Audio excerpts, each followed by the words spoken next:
And back here at home, we're maybe going to break another record today. Yeah, it could be more record-breaking heat. I'll show you that coming up in just a minute, but I want to give you a closer look again at radar in that area we were talking about, New Bern, so just north of Wilmington as you get up there along the coast. Look at the rain that's hitting it right now. Now, that's really usually the roughest spot for us when these hurricanes come in off the Atlantic, because that's where we get a lot of pressure and a lot of that pull, that northeastern quadrant of the hurricane. So it's bringing in a lot of wet weather, and it has moved inland a bit. Now, there near Wilmington, we had the eye roll through, and so it actually got quiet there. We were looking at some of the cameras. We saw a little bit of sunshine, but now the other wall, that eastern edge, now moving through, and so they're getting, again, more heavy rain and really strong winds. Winds have been at about 90 miles per hour. We're looking at gusts upwards of about 100, though. That makes it a Category 1 hurricane. We're expecting it to stay very strong because it's going to be hanging so close to the coast. It's going to stay a 1 for quite some time. In fact, here within the next 36 hours, tomorrow night,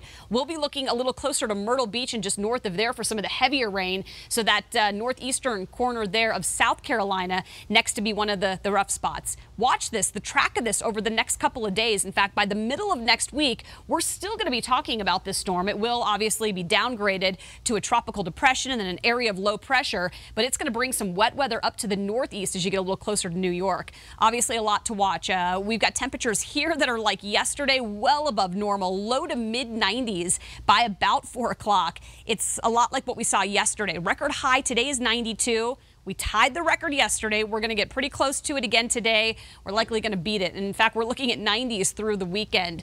Chilly 80s next week. It will get quite a bit cooler. Beautiful shot, though, from the airport right now, just 10 miles east of DIA. Looking off to the west, what a sunrise. We have clear skies, lots of sunshine, and the winds are nice and calm right now, so it's a really nice flight in and out of the airport. Low to mid 90s for highs by 4 o'clock. Brighton, you're at 92. Inglewood, 91. And in Lone Tree, will likely be right around 92. So fire danger remains high across the west. We've got down and through the desert southwest.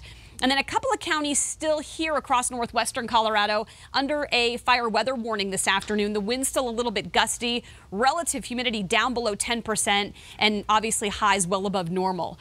Early Saturday morning, let's fast forward to your weekend, we'll be in the low 60s early tomorrow.